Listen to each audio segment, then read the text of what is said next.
SRS, so you have a range clear to launch. 3, 2, 1.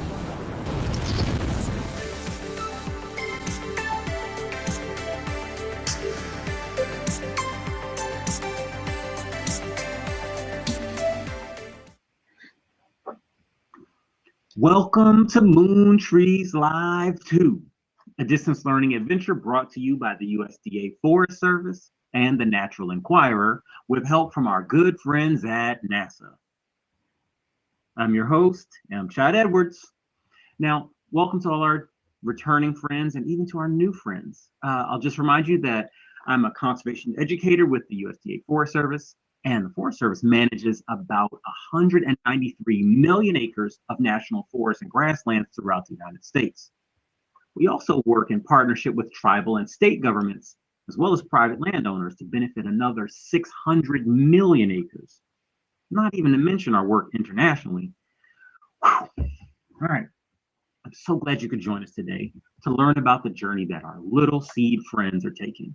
Now, if you haven't heard about moon trees before, it's a really exciting science project that we're doing. The Forest Service provided hundreds of tree seeds to NASA. And then NASA launched those seeds into space for about 26 days.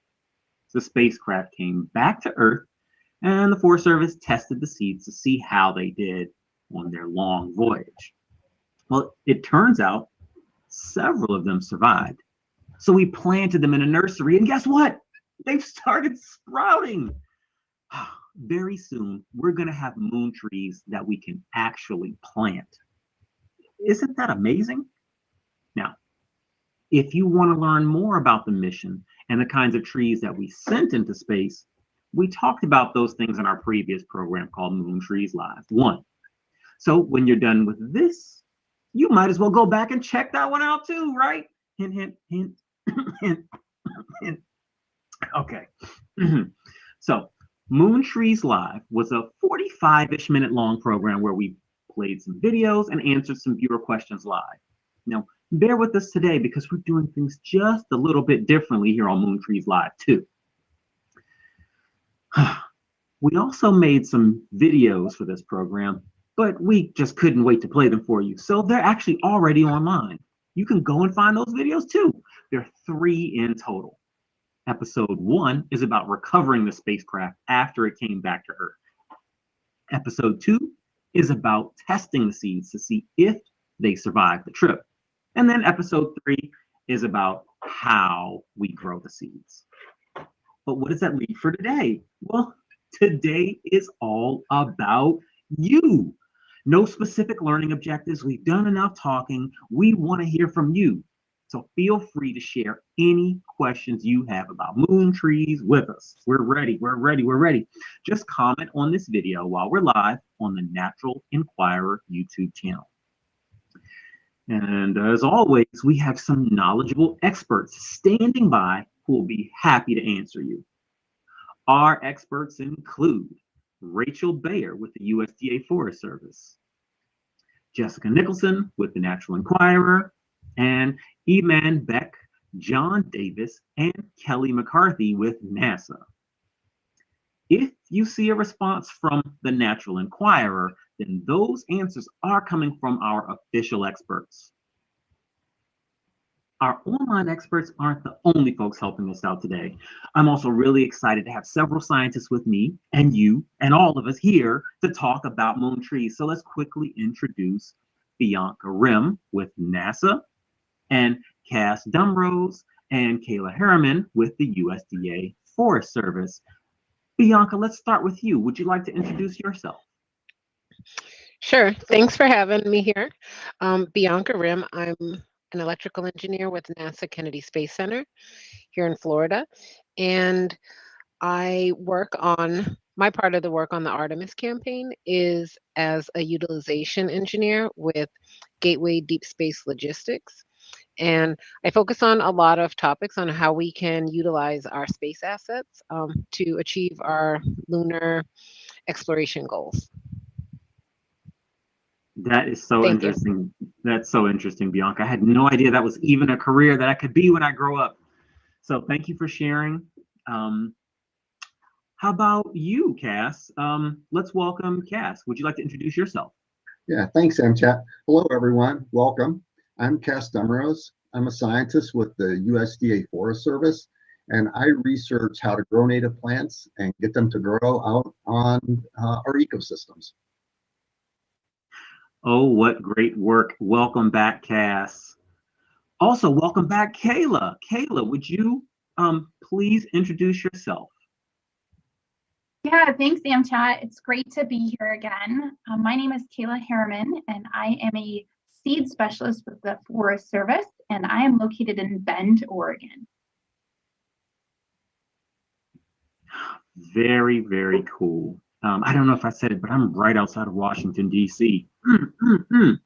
And so wherever you are across the country watching, thanks for joining us. Now, it's about us, right? What questions do you all having at home or at school have about this program? What do you want to know about moon trees? Just remember to type them into the comments below. And, oh, hey, look, we've got one that just popped in. Here's our first question. Lisa Grail Crescent Elementary from Rhinelander, Wisconsin would like to know, why was this experiment done? Alexandra from Sherwood Elementary also wants to know why you did this, and why does it matter what happens to seeds in space? Anybody want to take a first stab at that? I could take a first stab at it. Chat. Thanks, yes. First, if we're talking about Rhinelander, we got to say hey to the Hodags, right? Isn't that the mascot? I think of that community in northern Wisconsin. I think so. But what we're trying to do with moon trees, I think, is a couple of things. One, this is a project that was started back in the 70s, and we're bringing it around again because we think it's a really cool way to engage with students and scientists about space exploration and about how trees grow on our own planet. So that's part of it. But we're going to do a little bit of science too. We're investigating how space flight may or may not affect the germination and growth of tree seedlings. And that's what I'm going to be working on here in Idaho.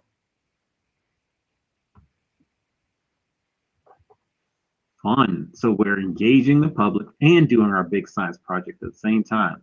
I'm also impressed that you knew about Rhinelander.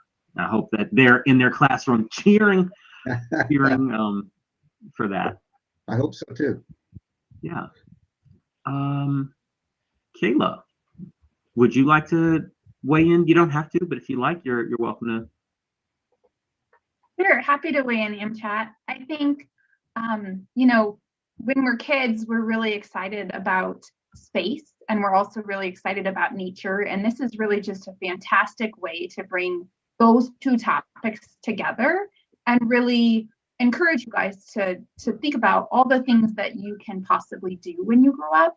And so not only is it really about education, but it's a way to just get us all excited about nature and get us excited about science, and bring those things together. Awesome.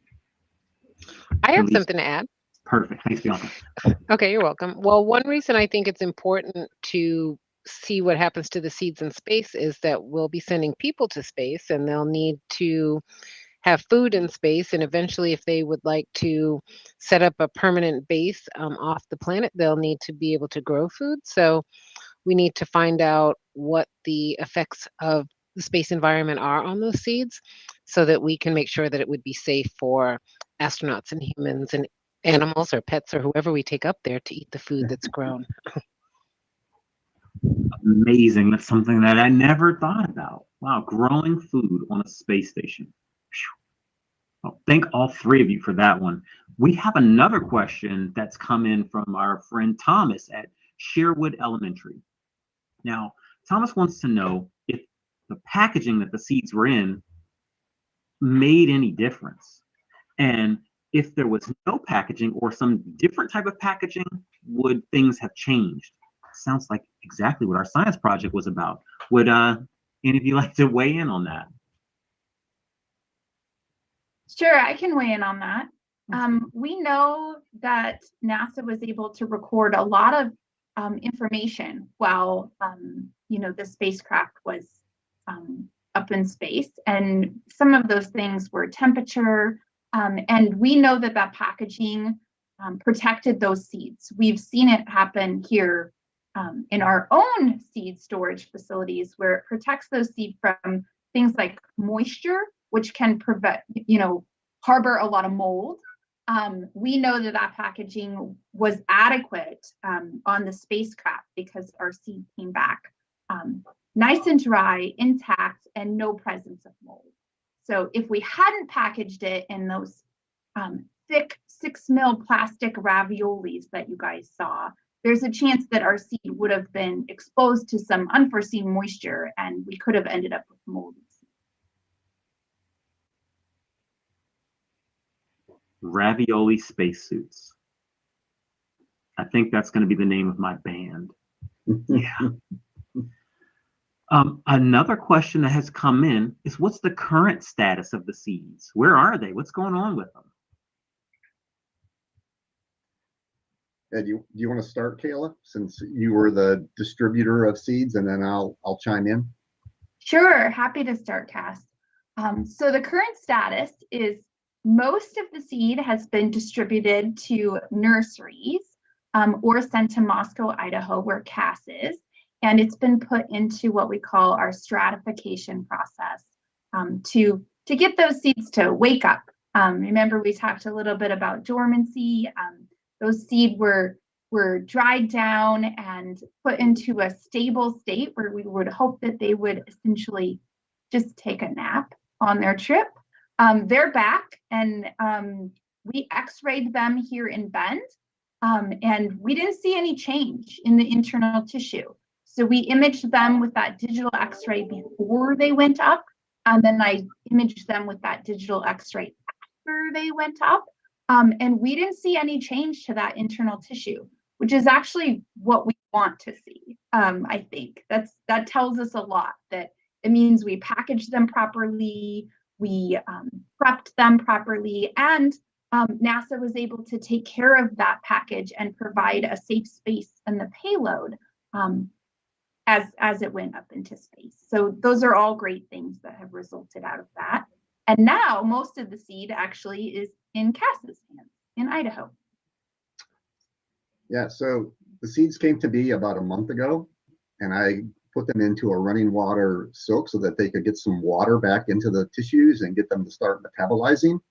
And then I put them into a cooler at about 38, 39, 40 degrees Fahrenheit. And the seeds were chilled for that month. And that chilling helps with the metabolic process to make the seeds understand that it's now their time to germinate. And on Wednesday of this week, we started the germination trial. We sowed those seeds, and they're now in our greenhouse. And every day we go out now and look to see who's sprouting, who's germinating. And if you might recall, we have 3 different groups of seeds. We had some seeds that we sent to NASA very early in the process, and those were in the Orion capsule for about a year and 3 months or something like that. Then we sent them some fresh seeds right before liftoff, and then Kayla kept some control seeds that didn't go into space. Those were kept at Bend, and so we're comparing the germination of those 3 groups of seeds, because it will help us understand if there was an effect of long-term storage before they went into space, the effect of space, and then just what our control seeds would do having not gone into space. So we'll have a little bit of information about all 3 effects, and we're looking forward to seeing those little seedlings start to stick their noses out of the soil that we've got them started in. How exciting. They went into space, you brought them back, gave them a bath and then a nap, and now they might be waking up in the nursery. This is so cool. Bianca, I have a question for you. So this is our big giant science project. We want to know, did all of the payload return safely from this Artemis 1 mission? I didn't work on this payload in particular, but I was able to get in touch with the payload integrator, and she seemed to indicate that it was successful and that they got what they expected to get back. So I didn't hear about any issues in recovering any of the payload, so I think that's a good indication that they did receive everything back. All right. What great news. What great news. We love a successful mission. Quick pause to give shouts out to our friends who are asking questions. So, shout out to MIT Wallace Observatory. Wow. Also to Crescent Elementary in Rhinelander and Sherwood Elementary in Sandy Springs, Maryland. So, for those of you who are asking questions, be sure to put the name of where you are if you want to shout out. We're still taking questions, of course. So, here comes a question from Cameron S. from Sherwood Elementary School in Sandy Spring. Cameron wants to know why the seeds had dots on them. What were those dots on the seeds? I can explain that one for you. Really, it was just a way for us to track which seed came from where. When we look at the Moon Trees project, we want to be able to distribute these trees all across the country to engage people of all ages into forestry and space science. And when we originally did the first Moon Trees with Stuart Rosa, we brought up these species, but we didn't think so much about the right tree and the right place, which you can find out more if you go back to Moon Trees 1. But we wanted to make sure that we had Douglas fir across its range so that it could be most successful if you picked, if you were able to plant a tree at your school. So we had Douglas fir from the coast over by the Pacific Ocean. And then we had Douglas fir from the inland Northwest up near Idaho. And then we had Douglas fir from the southern part of its range. And we did that so that the tree can be best suited for all the wonderful locations that it could possibly be planted. The only way to determine the difference between those Douglas fir seed was to give them just a little mark. So we used a Sharpie pen and we marked some of them red, some of them blue, and then the other ones didn't get any mark. And that was the easiest way for us to distinguish between those 3 different Douglas fir populations. We also did the same for sycamore. Very cool. I remember on one of the prior episodes, something about all the seeds getting mixed up together. So we made sure that we did this science project a little bit more organized than our last one. Way to go. That's science, isn't it? Always going one step further. Doing things a little bit better.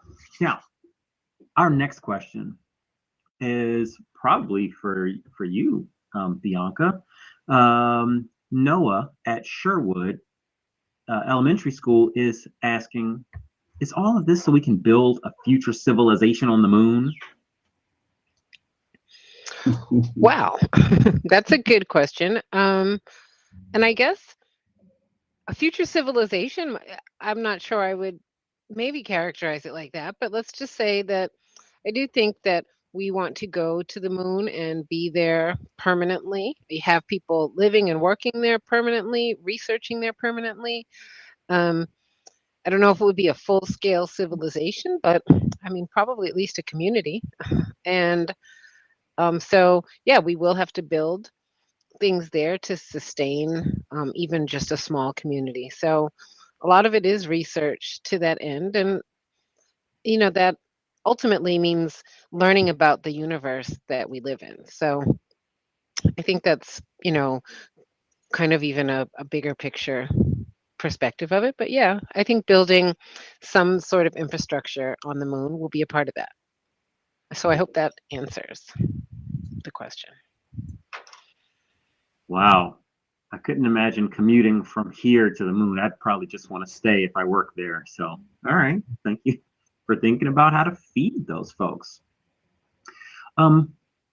Another question came in about how did the seeds survive without any oxygen or sunlight? Can somebody explain to us maybe how seeds survive without oxygen or sunlight?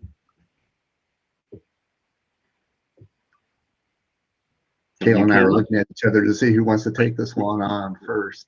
I can Well, start it if you yeah, want. go ahead. Yeah, go ahead. Okay, I'll start it. So the really magical thing about seed is they have what's called a seed coat. And everything within that seed coat, the endosperm and embryo, is what will germinate and then become a seedling.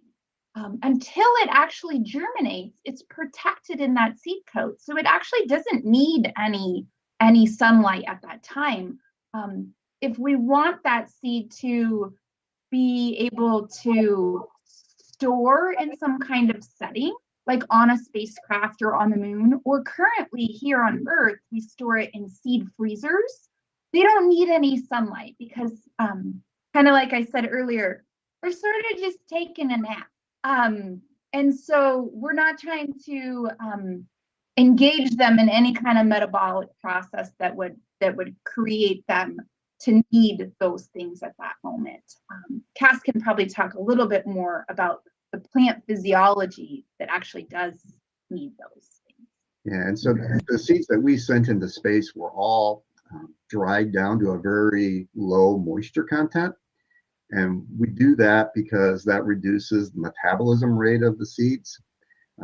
They're alive, but they're just barely metabolizing. So they're not using a lot of oxygen either. But part of this Artemis 1 mission, and Bianca can correct me if I'm wrong, but it was a test flight to make sure that all the systems would work for when we put astronauts in it the next time and sent them into space. So NASA, I'm assuming, was testing out all of the environmental controls in that Orion capsule, including air that the astronauts would have to breathe.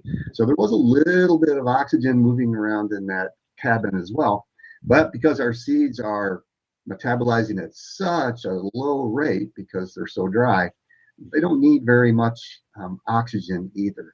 So when we got them back to Earth, part of that process of waking them up is giving them water so that they have all of the water that they need to start that metabolic process and to go from, as Kayla says, napping to being energized and ready to start sprouting and growing. I'll just add that, yeah, that's exactly true, Cass. And lots of sensors and equipment to monitor what the spacecraft experienced, as well as, its potential contents and its potential passengers. So, yeah, that was a big part of the mission. Well, Bianca, while we have you, one of the questions coming in is, so was that a success? I think it definitely a success. And really sometimes with experiments or, research, sometimes the results, even if it's not what you expected or what you hoped for, actually just getting the information makes it successful so that you can figure out how you can accomplish your goals with that information. Thank you so much. So I'm going to give two quick shout outs and then I have a question. I'm probably going to come to you, Cass. We'll see. So we've got two shout outs. One is going to go, oh, it moved. Okay, one is going to go to Tall Pines STEM Academy and Wakefield Marinisco in Michigan. I really hope I said you guys' name right. So glad you're on the program with us. Don't worry, Cass, that wasn't the question. I know you seem to know all about the schools. No, the question for you is about the scientific process. So we know that all of these seeds are, grown in nurseries, but some of them were grown in outdoor nurseries and some were in greenhouse nurseries. So does that have any effect on their growth? Yes, it does have an effect on their growth. We're going to be growing moon trees a couple of different ways, and it depends a little bit on the nursery that's growing them. Some of our Forest Service nurseries grow their seedlings in containers, as well as in fields, in soil. And it also depends a little bit on the species. We have a couple of what we call hardwood species, the sycamore and the sweet gum that went into space, and they grow really fast compared to the evergreens or the conifers. So we have a couple of nurseries that are going to grow those hardwoods in the fields just because they can, and they'll grow fast and get large. But typically we grow things in the greenhouse just because we can control a lot of the environmental conditions, and we can make those seedlings grow just at optimum levels so that we can get them as large as we need them sooner than when we grow them outdoors in fields. And it also depends a little bit on where you are in the country. If you're in the Southeast, we grow a lot more seedlings in soil, in fields, because we can, because the growing conditions are good. And in some places like Idaho, where it's colder more, we rely on greenhouses just because we need to have that favorable environment for seedling growth. Great. A quick follow-up to that is, how long do you think it'll take before these are ready to be sent to their final planting site? Is it days, weeks, years? That's a good question too. And again, it's going to depend a little bit on the species. And I'm optimistic that we're going to have some seedlings available this fall, particularly some of those hardwood species. I think we might have some of the conifers ready to go this fall as well. And then we're anticipating some more next spring, some more the following fall. And then we haven't mentioned it, but we kept some seeds in storage, some seeds that went around the moon. We didn't distribute them yet. We're hanging on to them because we're curious about the germination of the seeds that did go into space, and we don't want to promise everyone a tree and then not be able to provide that. And then we're also just not sure about how many of you folks out there are going to put in a proposal to get a moon tree. So we'll make this little advertisement, right? NASA and the Forest Service are going to be asking folks to make proposals to receive a moon tree. And so you should take advantage of that opportunity to get your own moon tree that you can plant near your school or in your community. Wow. This is really such an amazing project. And I have the question, but this question is actually coming from Sammy in Wakefield. Now, Sammy wants to know, what in the world gave you the idea to send seeds into space in the first place? How did that start? Bianca, I know you talked a little bit about it, but who came up with this idea? How did this all come together? Well, when I learned about it, I was excited to hear about the history of it. So I think, you know, from what I understood, this is a good time for you guys to fact check me and make sure I'm up to date on this. But I heard that this came from the Apollo 14 mission, and that astronaut Stuart Roosa, who was a former smoke jumper, was approached by the USDA to carry the seeds as a kind of public outreach and engagement campaign, and that the Artemis 1 version of this, that same kind of concept, was really just kind of picking that up to develop some interest in kind of our new campaign to go to the moon, as well as enhance the partnerships amongst, you know, what we could do with the USDA Forest Service. So I think that's what I got. So you let me know if I'm right about that. Yep, you're right on it, Bianca. That's exactly it. Thanks. Spot on. Thank you. So our question, the next one is actually about the spacecraft and not about trees. Can you explain to us simply, Bianca, how was the rocket able to come back out of the atmosphere to skip once it had started its entry? So that's not really my area of expertise, but I will say that you're saying the rocket, when it came back, yeah, that's not my area of expertise. Now I can get an answer for that question. So if I could get some way to reach back out, I'll follow up in the chat. So is that possible, MChat? Of course, you are so Okay. awesome. So Thanks. kids at home, you're gonna have to come back and check the chat later, because we're gonna try and get that one answered for you. Thanks. Yes, thank you for being willing to take that one. Let's see. This one is for Kayla. Is there anything that you would recommend we do differently if tree seeds were launched again on a future NASA mission? I don't know if there's anything at the moment I would recommend we do differently. I think one of the things we learned throughout this process was that I personally was trying to reduce the amount of space that we occupied in the spacecraft.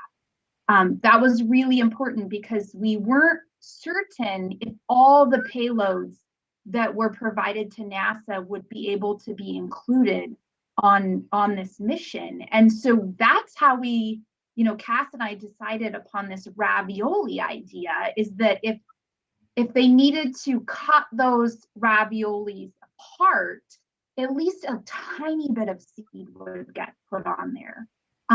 Now we've learned a lot, and I think if we could do this again, we might try and send a little bit more seed. So I think next time I would just try to push for maybe more of the same seed so that we have more opportunity to do some testing on that seed or trials on that seed once it comes back. And then, potentially learn a little bit more or provide more moon trees across the country.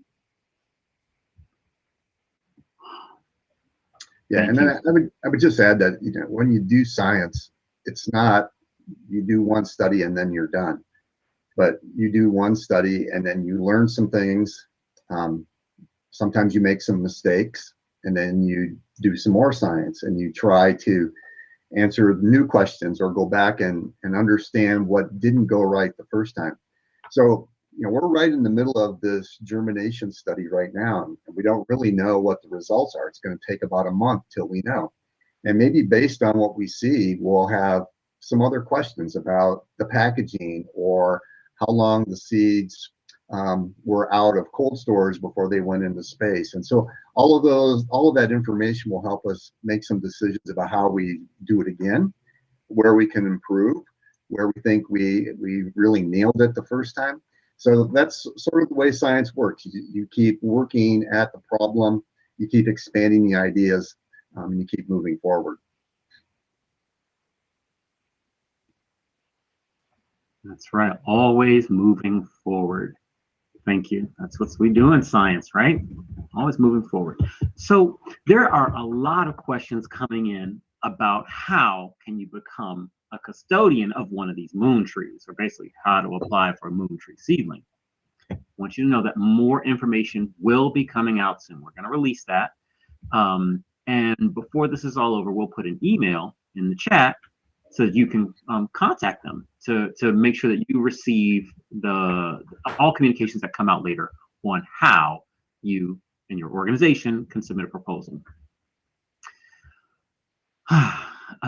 We've got a couple of questions, but I want to pause to give a quick shout out to our friends at Morton Arboretum in Lisle, Illinois. Yes, arboretums, places where we grow trees. And Statham Elementary in Georgia. Yes, yes, yes. Thank you. Oh boy.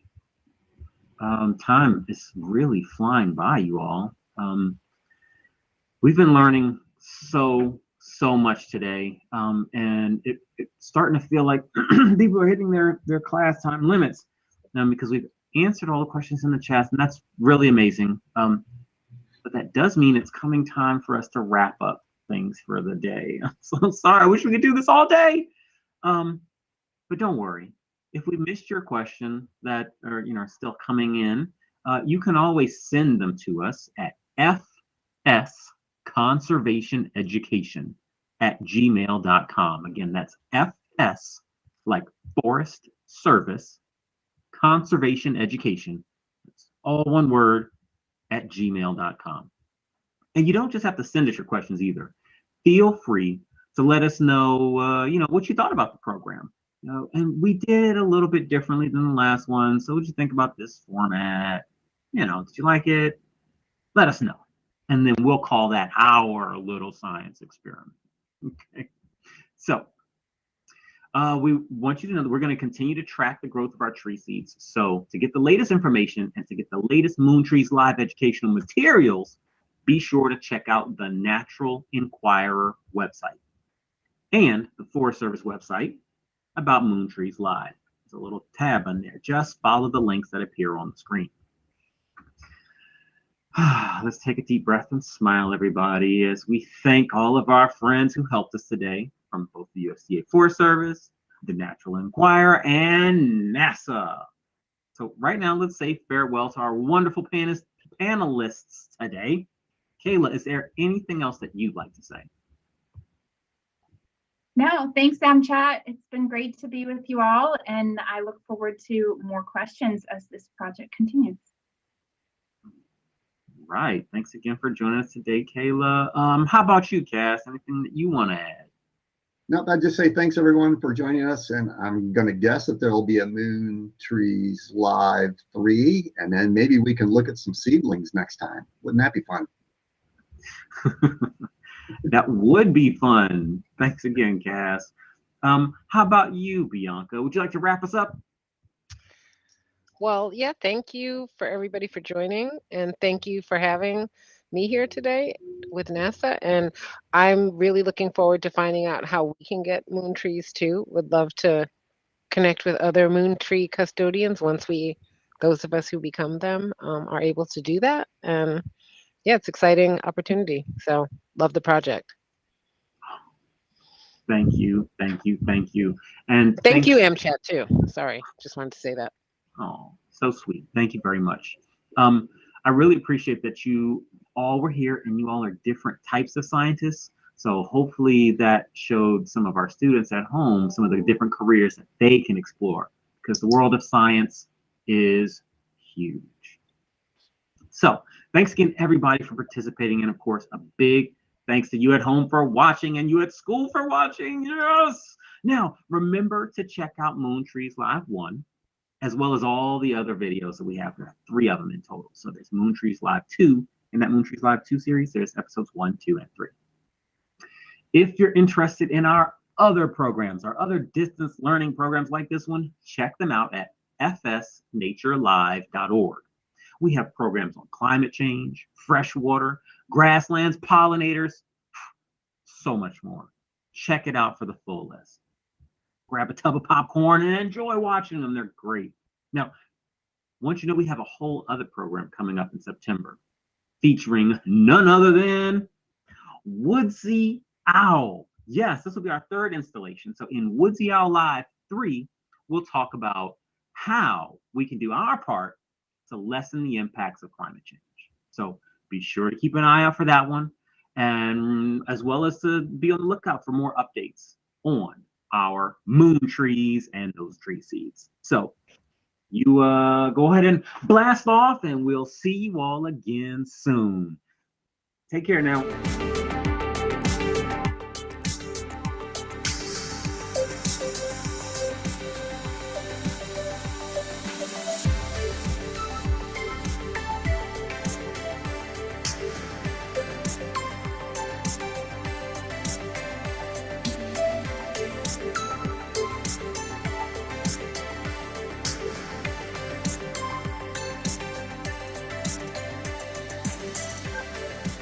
We have a range clear to launch.